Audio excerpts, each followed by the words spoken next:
Here to discuss our relationship with food, health, and how nutrition goes well beyond counting calories, please join me in welcoming Chef Eduardo Garcia.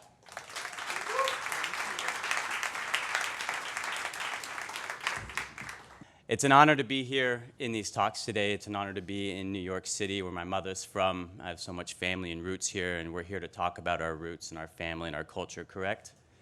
That's right. So for me, food always paramount in my family. I feel like it was always sort of the epicenter of our conversations. Who's getting it, who's cooking it, definitely who's cleaning it, right? And so I wouldn't say naturally, but I fell into cooking at a young age. I started just working in a diner, working in a deli, flipping burgers. I then went to culinary school, and from culinary school, I decided, all right, there's something here. I'm gonna stick with this. I'm gonna keep working on this. And it wasn't because I had a heart-to-heart connection with who I was cooking for quite yet. It was truly just because I enjoyed the camaraderie. I loved the action. I loved the hustle and bustle of the kitchen. So I went from culinary school, and I got a job as a chef on yachts.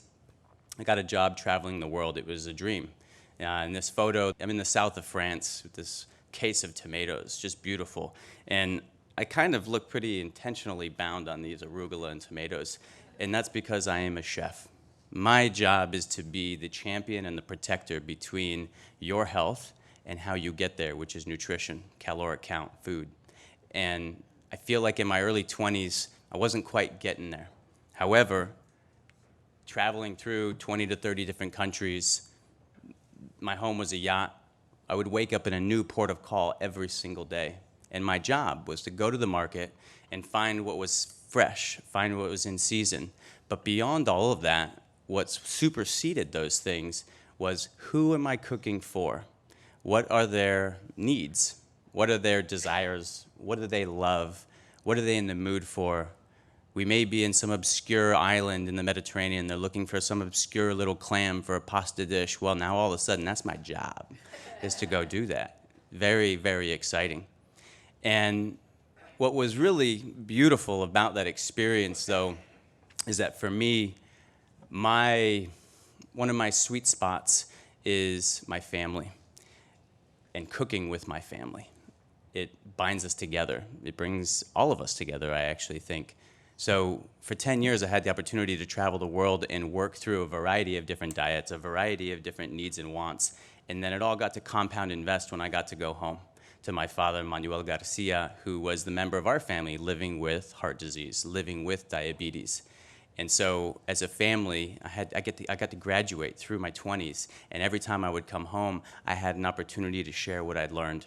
And so for me, food started to sort of migrate in my career from a place of being good at it and having the abilities to having a genuine interest in the connectivity between cooking and how it affects the holistic part of our well-being. So it didn't just end, though, with my dad. I stand here with all of you today a little bit as a miracle. In 2011, October 9th to be specific, I was electrocuted with 2,400 volts of power from an unmarked and unmaintained power source, which landed me in the burn trauma ICU. I had 50 days in ICU fighting for my life, lost my left hand to that injury, and effectively was able to come out of that experience not just a survivor, not just a hero to be on a magazine cover or to be here even with all of you, but rather as someone who could also say, hey, I know what it feels like to wake up every day and think at first glance, I can't do this anymore. I can't do that anymore. I can't. I'm saying, no. That's not the way forward. That's not the medicine that I'd like to prescribe today. So from this experience, I feel like connected with my father's experience and our family's experience, sort of shepherding him through his diet, I had the ability to graduate from this quote, which was the quote that the doctor on call in ICU when I was rolled in, a bag of bones with a heartbeat. I was legitimately dying, to being here in bed I had never put on a prosthetic before, and I know that all of you out there who are suffering from heart disease or living with diabetes, you've been in this place, and it may look different physically, but in here, it's going to feel the same. And that place is, who am I? What am I? What do I have still? And where in the heck am I going? And so I had this recipe that I want to bring to everybody today, and it starts with one ingredient, that's ownership. It is so vitally critical and important. It actually is the active ingredient for that path towards a healthy recovery, is to say, this is me right here, right now, today, and give it a good hard look. Then from that place, you have to spur into action. You have to get cooking. I love this capture. This is a 1 week into working with a prosthetic attachment, trying to peel a carrot. And I laugh because there's half of this photo is indicative of that professional chef, and I'm peeling this baby carrot. I'm like, let me just get that real nice and clean and beautiful. I don't peel carrots anymore. I realize it's challenging for me to hold a baby carrot and do the whole 9 yards. And then it hit me. It's like, wait a minute, why am I peeling this thing? There's so many nutrients in the peel. Leave it on there, right? But you got to start somewhere in order to learn that lesson. So you got to first own it, then you got to get cooking. Third thing that definitely came into my life like a hurricane was not just get cooking again. And what's interesting is my disability brought me to this renaissance for myself as a professional chef. You can cook for 20 years, you can cook for 10 years, 30 years, and at some point, guaranteed, regardless of your industry, you're going to hit a place, you're going to hit a plateau, and you're going to need to know how to crawl up and kind of revitalize that. And so for me, not being able to work at speed anymore, not having that same velocity in the kitchen, it challenged me to say, hey, you could wake up every day and think, I can't do all these things. I keep dropping pans. I keep dropping tools. It's very hard for me to open an avocado. How do I? Or you could say, no, I'm going to reinvent who I am and what I can do. And so in thinking about food, I said, well, all right, if I'm going to be paying dividends into this, let's start really cooking. But I'm going to go 9 months out. I'm going to start planting seeds. So I took this beautiful lawn that I used to throw the ball on and do other things, and I tore it up and I planted a garden. And I said, I'm going to learn how to grow my own food. I'm going to learn how to grow heart-healthy food. I'm going to make this enjoyable. I'm going to make this something that I want to do. I got into foraging again. I was a Boy Scout as a kid. I always had a passion for kind of fishing and hunting and going out in the woods. And I started to go out and I started to look for nutrition where it lives. I started to go find it. So I created an adventure. I created an experience around eating and cooking, right?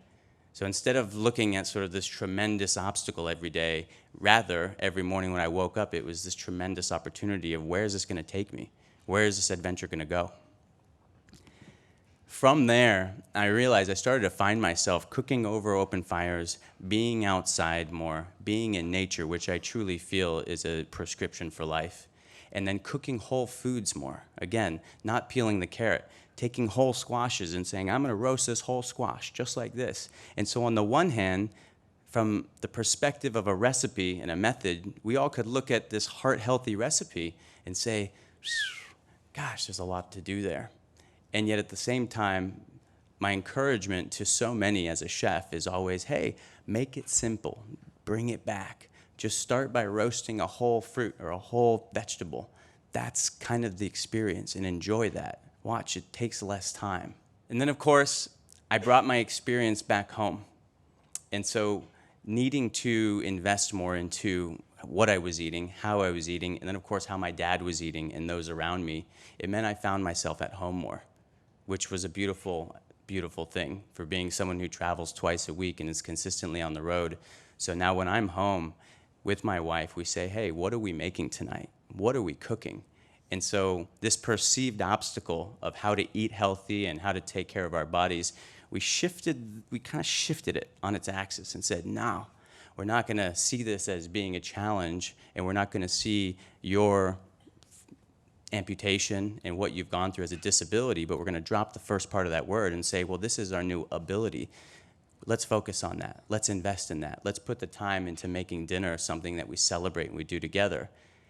And then it started to do this. It started to go, and it started to pop out. And it was no longer just myself and my wife. It was friends. It was family. It was community. And so annually, and if you're ever in Montana, hit me up, and you are welcome. But we plant garlic together, and then we tend those gardens together. And it's not just with the friends anymore. We invite the local youth communities to come in. We work with the Cancer Center. We tell them to come in. We work with those living with diabetes and with heart conditions and say, hey, come on over. Here's my address. Let me show you how to do this. And let me encourage you and your family and your community to get together. And if you're tailgating on a Sunday, bravo, go do it. Go team. What team? Go team. And, you know, and when you're talking to your buddies and someone's bringing the drinks and someone's bringing the that, you let them know. Like, hey, no bun for me, but pick up some lettuce for me, right? And so you need to tell that to them, and you need to invite your community into being a part of your celebration of who you are. So here we go. This is my recipe for all of you out there. This is my recipe to take this challenge, whether you're suffering from diabetes or you're at risk with stroke or possible heart disease. Here's the recipe. And the first one, like I mentioned, is take ownership. Who am I right here today? Not yesterday, right here today. Who am I? What am I in love with? What do I want, and where do I want to go? And then secondly, take inventory. Establish what you can't eat. That's very important. Your doctor will love you for that. But then after that, just leave it here. Don't carry that with you. You know it. You can learn that once. And then focus on all of the opportunity in front of you. This is what I can eat. This is what is good for me. These are my vital nutrients. And then embrace them. Bring them in. And then share those learnings with those around you. If we do not open the door to others, how can they come in and help? And I speak from first-person experience. Embracing my father's struggle with heart disease and diabetes brought us closer than, well, I'm 5 days from his memorial here, so it's indicative to be here speaking with all of you today. And it brought her closer than I can tell you. It truly connected us from just being father-son to truly being like almost compatriots, right? Like almost, we were on the front lines of this together, and it turned into this radical adventure of how to make tortillas and spicy food and these like Mexican dishes that we're like, okay, well, we're not gonna fry it in oil. Let's go back to our roots. Let's take heart-healthy almonds, and let's take pomegranates, and let's take sesame seeds. And what we realized was, I was geeking out as a chef, and I was like, Dad, not only is this good for your heart, but this is real cooking. This is fun, man, right? So then once you communicate, the playtime, the collaboration, start collaborating, invite friends to participate, invite your community to participate. And then the final part is allow for joy. Allow for joy. Make it a fun event. This is a beautiful celebration of life. Food is medicine. So there's my recipe for all of you. Thank you so much for having me today.